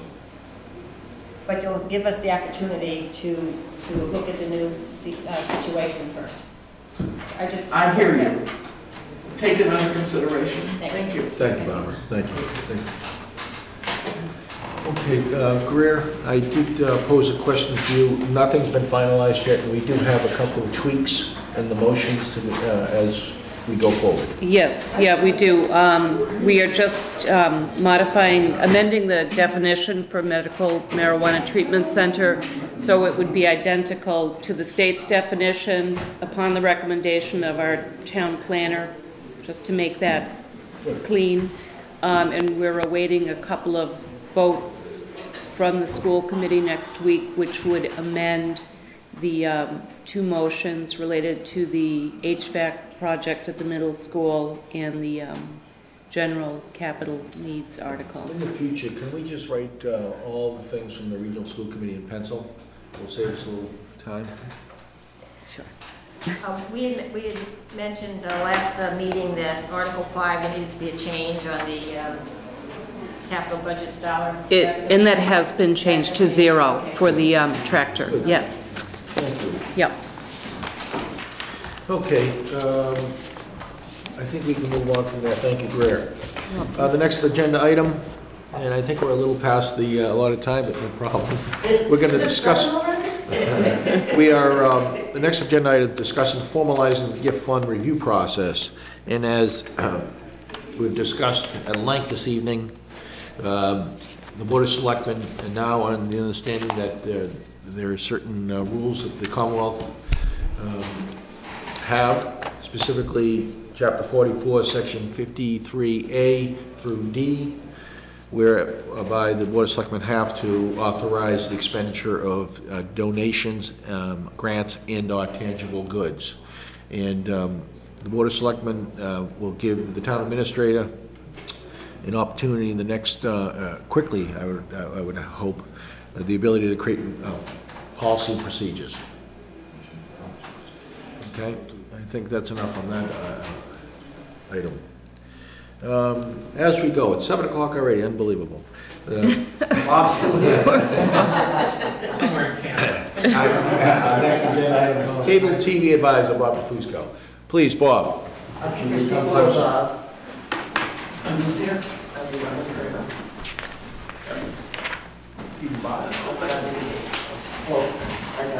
Let me introduce my other members. This is Dick Fishman from Grand Hill. He's our treasurer, and Heather was secretary. She just recently resigned because of other commitments that she's developed. A 6-year-old. It's been developing over the years, hasn't it? Well, I've only covered one obligation. I'm working on it. Well, thank you for, Bob, thank you for coming in again, and both of you welcome. Thank you for coming. Bob, please have the floor. Okay. I want to, first of all, give you some history for those of you who are unaware. The initial license with the cable company occurred in 1989, and that was with what was then Massachusetts Cablevision. There were, in the bidding procedure at that particular time, the first go-around occurred in 1985, as a side note here. We had no one bid. So in 89, interest again, or actually it was in 88, late fourth quarter of 88, a couple of different cable companies said they were, and because they had developed the surrounding areas, now we became a situation where we became a line extension, so they showed interest. It was commercially viable for them now to come into town. Well, that was one that was interested. Then two, then a third. When that third one came in, the bids were so much more enhanced. Typically, Continental, who pretty much enjoyed the business for most communities in the area, offered nothing to the communities. They offered what was statutorily required of them to give 50 cents per subscriber to the town. And they would throw in an old camera that was a 3/4 inch that was outdated by all standards, even for 1989, and you had a halftime program director. That pretty much was the package. when we got the other two contestants involved, then the packages became, one was quite viable, and then the other one was just totally over the top. Our concern with the totally over the top one, they had no contingent service in the area. They were actually bidding out of New Jersey. And so anyway, when all the bids were evaluated by the Cable Advisory Committee, we decided that Continental's was offering way too little, and the New Jersey concern was just, we were concerned with service. If we did go with them, where were we going to get in case of a storm? How long would it take to recover? Given that you had no equipment anywhere nearer than 200 miles away. So we decided to go with Mass Cablevision. And we signed the contract, and it became effective, I think it was sometime during the first quarter of '89. In 1991, we finally got the studio up and running at the high school. Bob Couture was superintendent of schools at the time, and he offered space at the high school because he foresaw how our program, our equipment could be integrated into the curriculum at the high school. And there were no strings attached, no rent, no nothing. Just the only quid pro quo was the students could use the equipment, and we would train and work with their people. So we agreed to it, and it worked out fine for probably almost 15 years, no static. And let me follow how it went. Mass Cablevision became CVI. CVI became Time Warner Corporation. That was in '95. '97, Time Warner flipped it over to Media One, which is the old Continental, which come full circle now. And then 2 years later, Media One sold it to AT&T, who spun it off and ultimately was bought by Comcast in 2002. So in each transition, we were able to get further benefits out of them, which prevented us, well, enabled us not to have to spend the monies that were allotted in the contract. So this money started to accrue. And we invested that into CDs that threw off anywhere, depending on whenever they were purchased. It was anywhere from 4 to as much as 7%. And again, that money earned over the 15-year period. We also, during that time, I was able to get additional equipment free of charge. This is over and above. Every time the license changed, we had to go through a renegotiating period, and I was able to squeeze them. We got a repair contract free of charge, which they would come in and repair any of our equipment that broke down, which naturally did. We would just ship it up to New Hampshire at their expense. They would return the stuff to us. We were able to get an additional $25,000 in cash. As part of the original contract, they were supposed to provide a guide, a TV guide every month that would show programming and stuff like that. Well, they did it maybe the first year and then it disappeared. Well, it was in the contract. So I figured what was remaining and what they owed us, and I grabbed another $25,000 out of them for not performing according to the contractual agreement. We got free internet service for the studio. We got free phone to get out of them. What else? And the biggest thing that saved us money, I was able to get half the salary for the program director plus all his benefits. That went on for 15 years. Again, we didn't have to shell out, so it was positive income stream. And this is how we got to where we are today. We didn't know where we were going. We certainly didn't want to be dependent in any way, shape, or form on the town to support going forward.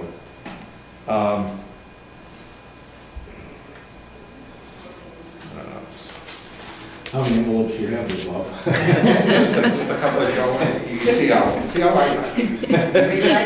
much I spent. It's kind of red socks.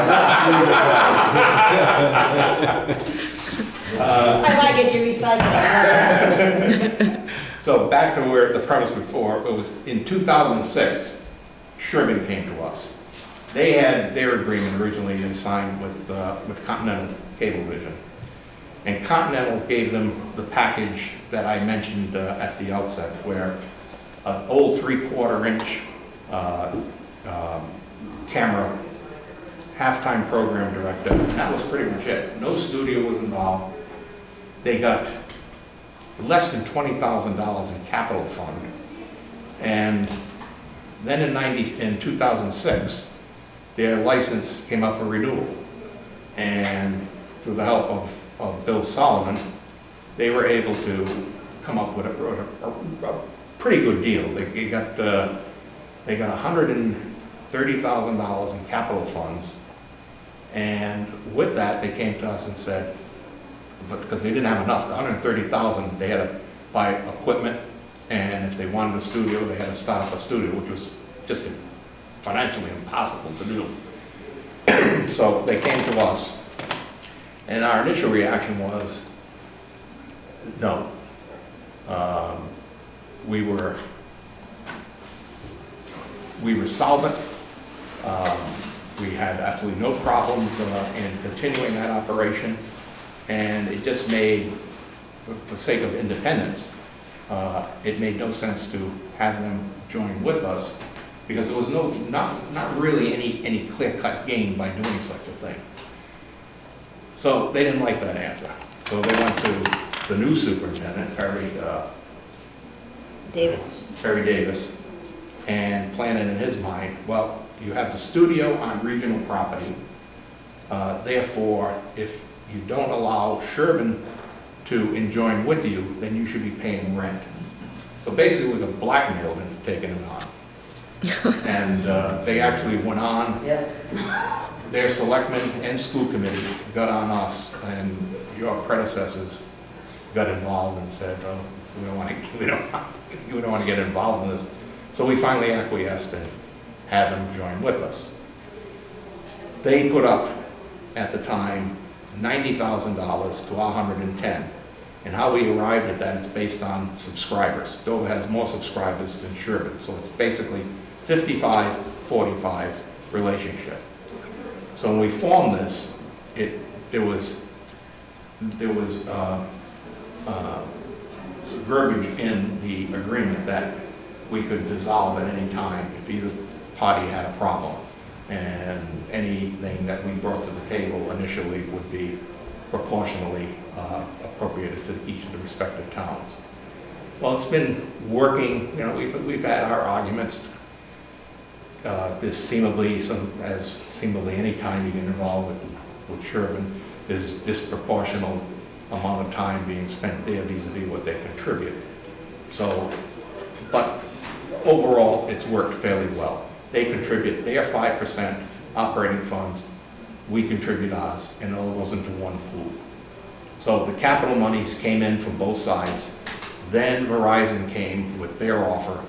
We got roughly $200,000 on that contract, and they ended up with, I think, about $140,000. And so all of this went into the pool, and here we are today.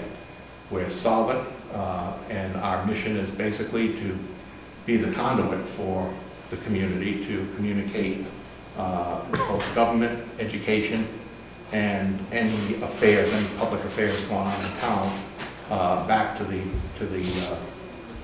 community. And we have a full-time program director. We have Rick, who spends the better part of 20 plus hours a week. And we just recently hired someone else to support that, and we have another part-timer. So we're a staff of essentially 4 paid staff and a few volunteers. And total payroll commitment It's probably in the neighborhood of $90,000 to $100,000 a year. It will be that much. Did the funding, the 50% funding of the program director go away in the last contract? Yes. Okay. Yes. In fact, it went away the contract before. You know, we went from full, actually it was never full. They offered half-time, and then we supplemented that out of our available funds that we were getting to make them full-time. So they were offering half-time, and then this go around, we lost that half-time. Then we had, you were right. I was wondering. What I'm thinking of was benefits. Benefits. The benefits disappeared. So now, starting this past January, he's completely our responsibility, both for salary and benefits. So you stated, and I know that this goes back a couple of years. I know at some point, can't remember, it was 3 years or 5 years, so I lost track of time, but you were sitting on quite a substantial pot of money. Right. And that since then, you have upgraded our cameras and so forth here. I know you did some work over in Sherburne too. Yes. So when you say that you're solvent, I assume that means that you're covering your operating expenses through the 5% that comes in? Well, 5% basically will cover payroll now. Okay. The capital funds, you got to think in terms of, we're getting lump sum, but it's over a 10-year period. Now in this case, all that capital money is based on revenues that, and the 5% money is based on video only. We get no percentage of phone or internet service. And that's where, where I see the potential for problems down the line. With streaming video, that, I mentioned that to you before, that seems to be the biggest threat to future revenue coming in. As people, you know, rather than stick to a TV schedule, they pick and choose what they so desire at the time. They choose to watch it. And we would have no tap on that, on those revenues, because it would be funneled through the internet side. And unless federal law changes, we see in the future the revenue stream becoming less and less over the future years. So we're in good shape, at least throughout this contract. We're over a 10-year period. Beyond that, it's anyone's guess.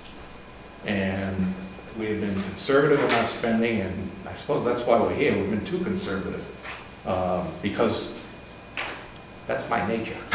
Yeah, I just, you know, spend when it's absolutely necessary. If something can be fixed, we fix it.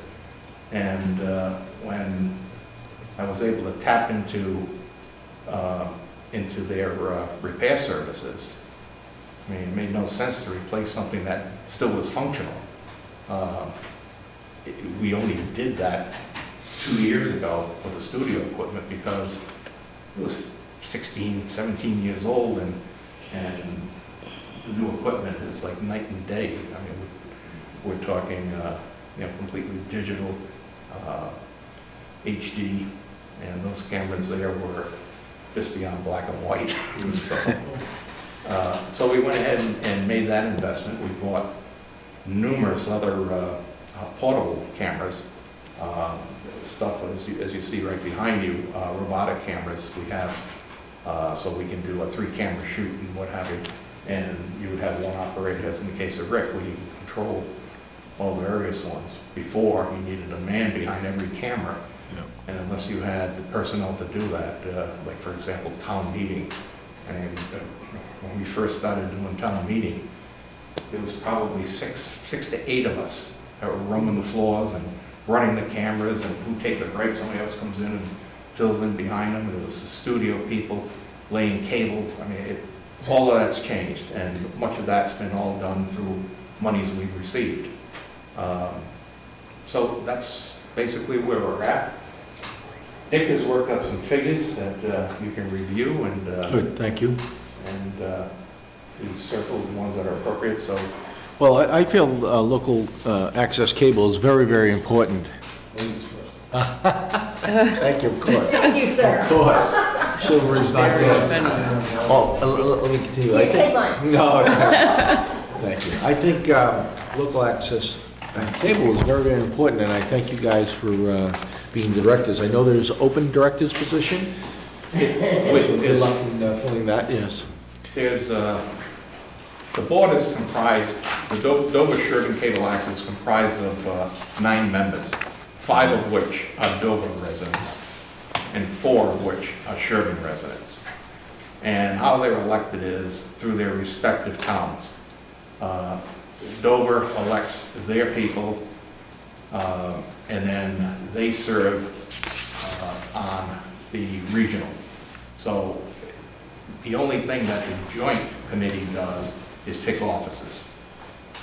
Once the 9 members are there, then we select a president, treasurer, vice president, etc. When you say Dover elects its officers, how? Well, we have an annual meeting in January that is publicized, and if someone were to come to that meeting and want to run, they could, or oppose anyone who... Kind of like your meetings. Is it like a utility? Are yours on cable as well? Is it like a utility company voting for their directors? No, that'd be too open. Anyone who subscribes can come to the meeting. So when is your next meeting? Well, they're annually in January. Oh. Like the second January, Monday. That's not the way it originally was. Since the merger, the respective town committees are just act as conduits.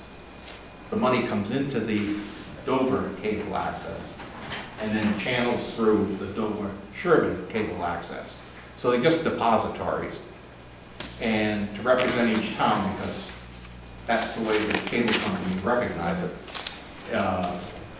it's done that way.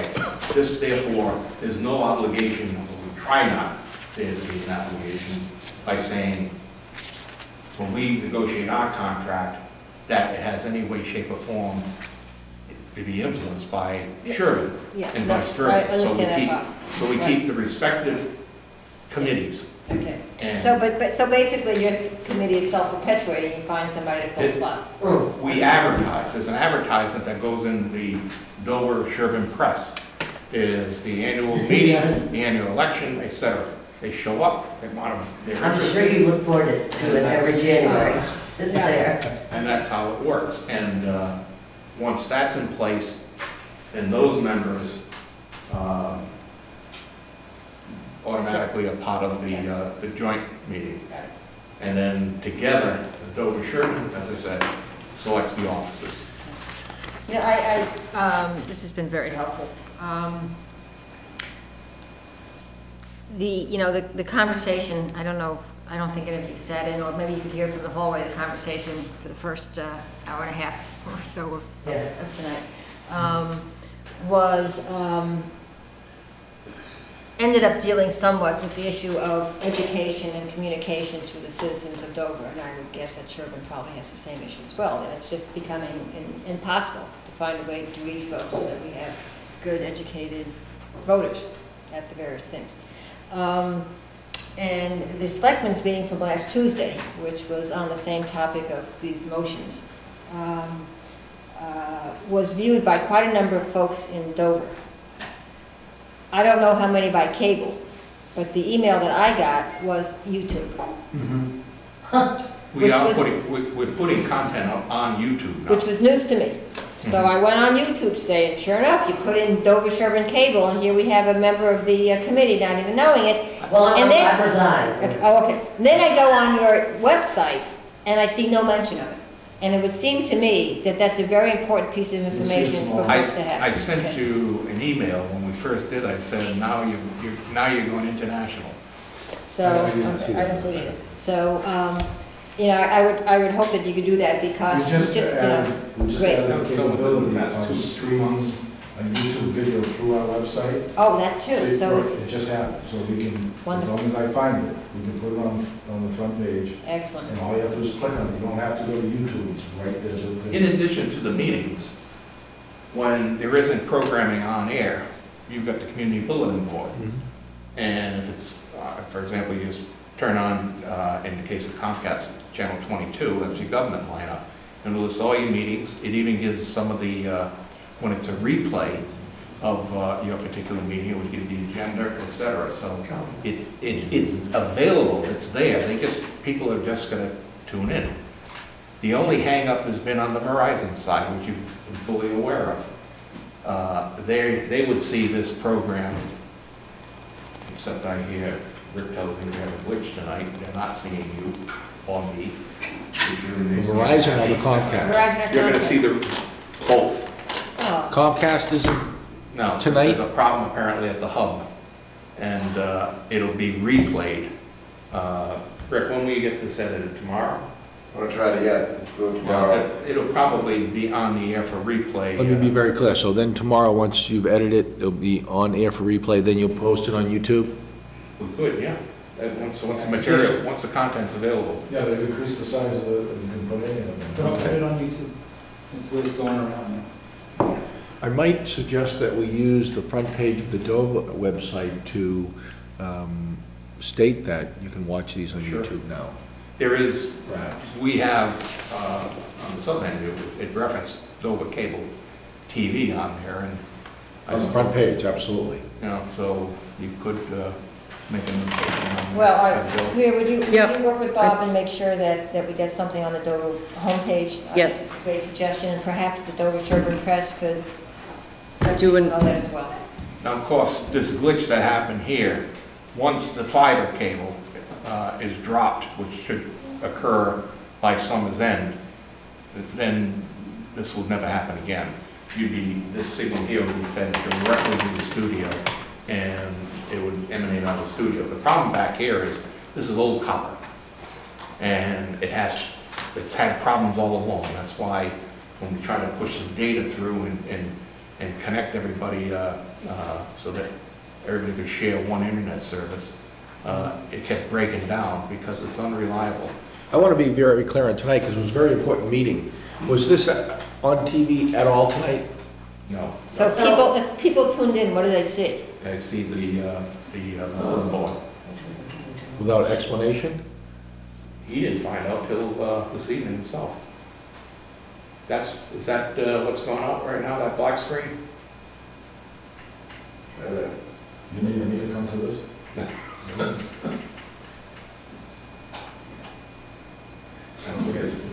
Okay, just so we're aware, because, okay. We won't get any feedback for a couple of days. That I doubt. It's happened periodically, and you people have not been aware, because obviously you Not can't during be, the telecast, you no. can't be viewing it while you're here. But the replays, he will edit this and clean it up, and it'll be out generally the next day or the next evening, and then it'll be seen and repeated probably 10 or 12 times. But just to clarify, once Verizon meets the obligations of the contract and does the conversion off of copper. Well, it's not Verizon, it's Comcast. Oh, it's Comcast, right. Right. Then we shouldn't have this problem. Not in the Comcast.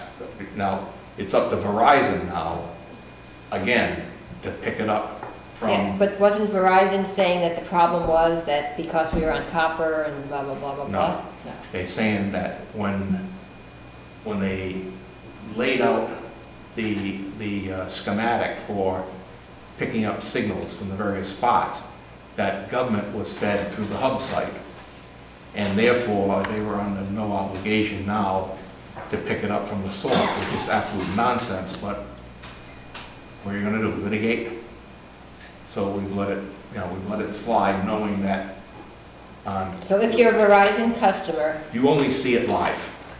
And in this case, they're not gonna see it at all. but if you're a Verizon customer, you only see it live or you only see it in replay? The opposite. They only got live feeds because they pick up from the hub site at the highway department. On replays, it all emanates from the studio. So if you're a Verizon customer and you want to see a replay of a selectmen's meeting, or any other meeting, right? I assume school committee or No, school committee goes through, is not live. okay. That goes through the So you would have to studio. then go through YouTube.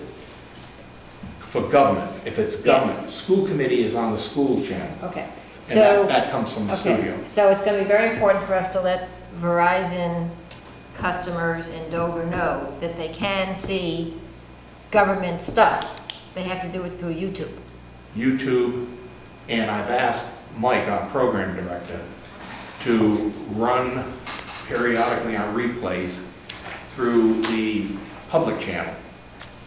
So they won't see it on the government channel, but they'll see replays periodically on the public channel. So keep in mind, there's 3 channels: government, education, public. Perhaps we can get that on our front page of the website We tomorrow. can, yeah, the PEG, the 3, and we'll say where you can see what. And we'll also refer people to the YouTube when necessary, okay? Yeah. Because I just think technology now is people looking at YouTube, not at, Well, right? yeah, but it is, I mean, it's a cable, you know, it's cable, so we have to be careful because we get all our money from people who subscribe to cable.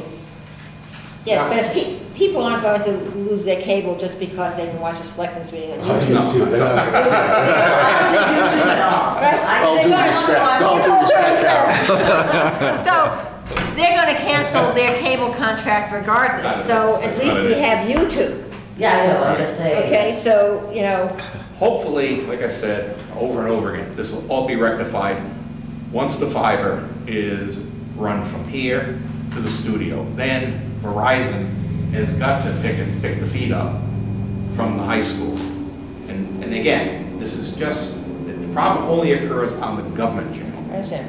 The other 2 are the hook, the drops are out of the studio. Well, why don't you keep us informed over the next 8 or 9 months of what Verizon is But again, doing? some of the replays is to keep, you know, I don't want to beat a dead horse here, but we are replaying on the public channel. How they're slotted in terms of the schedule, I don't watch it that closely. Also, just for your information, the difference between Verizon and Comcast. Sherman meetings, for example, the way Verizon is set up, it's done regionally. We are Norfolk County and we go north. They're in Middlesex, they go west. So we may see your fellow selectmen in Danvers or towns north of us, if you're a Verizon subscriber in addition to Dover, but yet you won't be able to see Sherman, that's next door. Yes, I can. I can use YouTube. Okay, YouTube. But there's the difference. Comcast. As I discovered today. Comcast is individual. Each town has its channel directly. Okay. The uplink and downlink. So that's pretty much it. And it's been an ongoing problem for nearly 4 years with Verizon. You sat in on the meeting where we tried to get them to comply, and the drift that both of us got was without calling in the dogs. Well, I do thank you for banging the table continuously in behalf of the town for the past almost 20 years, right? Yeah. Since '85. Thank you for the information. We'll review it. And Carol, do you have anything further? No. I don't think Dover Sherman Cable, Dover Cable, will be coming to you in the foreseeable future for funding. So, unlike so many others here in town. Good, no, I appreciate that. Excuse me, I have a frog in my throat. Thank you for coming. I hope that satisfies you. Yes, thank you very much. Great to see you, Bob. Take care. Thanks. Yeah, I guess I would take that.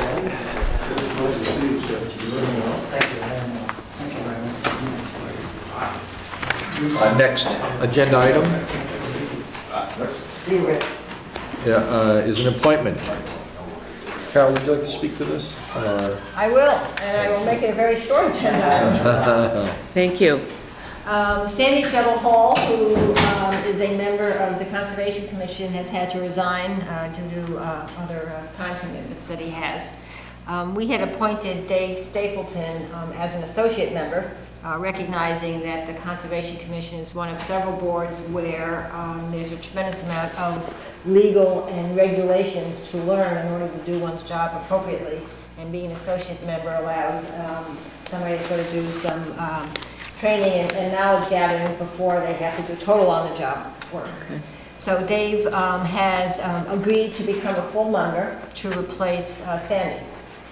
This term expires at the end of this fiscal year anyway, so this will be a short-term appointment, and then working with Kate Faulkner, the chair of the Conservation Commission, will look at reappointments for fiscal year 14 and beyond during our normal process later this spring. So I would like to move that we appoint Dave Stapleton as a full Conservation Commission member, effective immediately through June 30th of 2013. Okay. I'll second that motion. All in favor? Aye. Thank you. Thank you, Mr. Stapleton, for stepping forward. And thank you, Sandy, for your efforts on behalf of the Commission. Okay. Other business. We have special licenses. We have 11 of them this evening. I will state the 11, and then we'll take one vote on the 11. And the first one in the packet is April 3rd at the Connors Center at Boston College. The second one is April 12th, again at the Connors Center. April 15th at the Connors Center. I see the chief has signed off, and if I do not see the chief's signature, I'll question at that point. But assume that if I don't say it, he's approved it. Okay, 4th, April 16th, again at the Connors Center. April 28th at Elm Bank. May 9th at the Connors Center. Excuse me, I have a head cold. Excuse me. May 11th at the Connors Center at Boston College. May 25th, again at the Connors Center at Boston College. May 25th at Elm Bank, a wedding. Another wedding on June 1st at the Connors Center. On June 8th, there's a wedding at the Connors Center, and that is the 11th. Do I hear a motion to accept the 11 special licenses as read? So moved. All in favor? Aye. Thank you. Okay.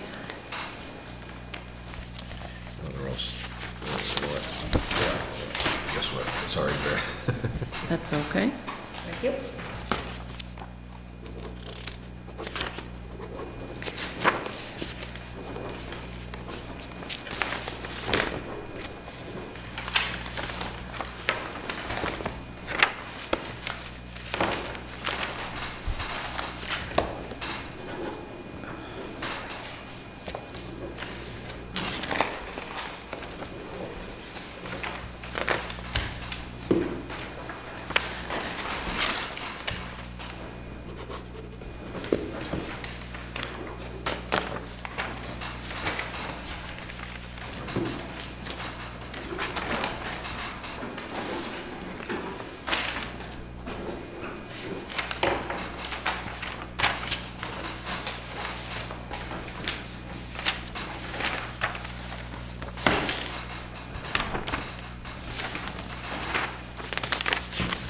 You get 11 back, Brad.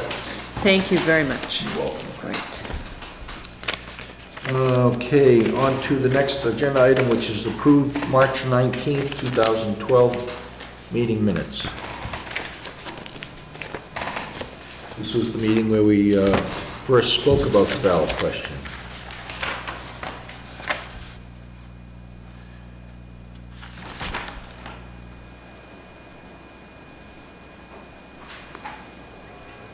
As far as the Childhood Cancer Awareness Week, are we going to prepare a proclamation?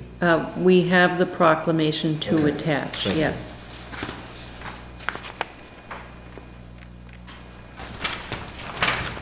Good.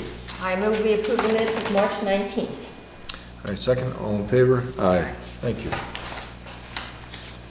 One of my favorite Agenda's on the item of citizens' comments before we adjourn. That's me. Oh, I didn't okay. know there was going to be a big thing about and most of these are moved, but I went ahead, and I'm a registered architect. My name's Fred Burnett. I'm 17 months, I'm a registered architect. I have to deal with zoning and bylaws from Maine to Philadelphia to everywhere. So I'm used to going through regs and sort of trying to find the loopholes so we can build buildings that don't have to cost as much money as if we didn't find the loopholes. Basically what we have to do because there's so many exceptions in our law. So anyway, I went ahead and found a couple of odd things that read them out. And I've got 3 questions, and I'll just read them, and then you guys aren't, you wasn't all of them. And like I apologize for not receiving this because I didn't know about the information, but my first question is, why is the town not filing for a general court section X to modify the Chickering's will that was done in 1955 to construct the Chickering School? This would avoid any questions regarding applicability of Article 97 of the Constitution. Second question is, as the selectmen are also the town's water commissioners, is a permit needed to locate crumb rubber within a GW1 district and within a Zone 2 area of a public well serving the Chickering School? You see Town Code 116(4) and 5. Also included in here is the Coast of Maine Resource Center project report that indicates leachate for crumb rubber and was tested for leachate, not necessarily for what everybody else is worried about, which is airborne and other things like that. And finally, the last one is an odd thing. Now that the town council has found some odd law, this is something I found by accident. Title 7, Chapter 40, Section 4 states, a city or town may make contracts for the exercise of its corporate powers on such terms and conditions are authorized by the town meeting in the town. Now, I make contracts all the time for millions of dollars for projects that we do, and they're always a contract. Does that mean that any contract has to go to town meeting for approval? There must be a way around it. That's my question. I mean, it's sitting there. I don't know. So I just brought those 3 things up as comments about this. I'm sort of glad. I couldn't figure out what was going on, and I'm glad the town attorney found out that somebody else has to approve it, because I've always been concerned as to what's going on, and I'm more concerned about the lights, not necessarily the big lights. I'm more concerned about the parking lights, because as you all know, once those go on, they'll probably never go off because of liability. Yeah. No, I appreciate. Anyway, so those are those things. Now there is a section act that's in the back that's sort of hard to dig out. It's probably right behind that first page, which was the section act of 55. Okay. I appreciate it. May I just make one suggestion? Yes, please. Sorry. Nope. Specifically, I mean, well, thank you for this research and work. It's not germane now, but... No, but question 2 is germane, and I think it's an issue that the planning board should be aware of. In other words, the planning board is going through the site plan review. And even though it's been continued at Park and Rec's request, and who knows what Park and Rec will be doing over the next 60 days with town meeting and town election and whatever. But as far as I know, planning board is still accepting comments as they go through their site plan review process. So I would suggest that specifically on question 2 and the backup you have on the effects of crumb rubber and water quality, that's kind of information that you really should be sending over to the planning board. Okay, I can email it. Excellent. Probably email the town though now because of my wife. Well, thank you very much for that. Thank you. Are there any other comments from citizens? Paul? No. With that, I'll entertain a motion for adjournment. I move we adjourn. Second that, all in favor? Aye. Thank you very much whenever you get to watch this.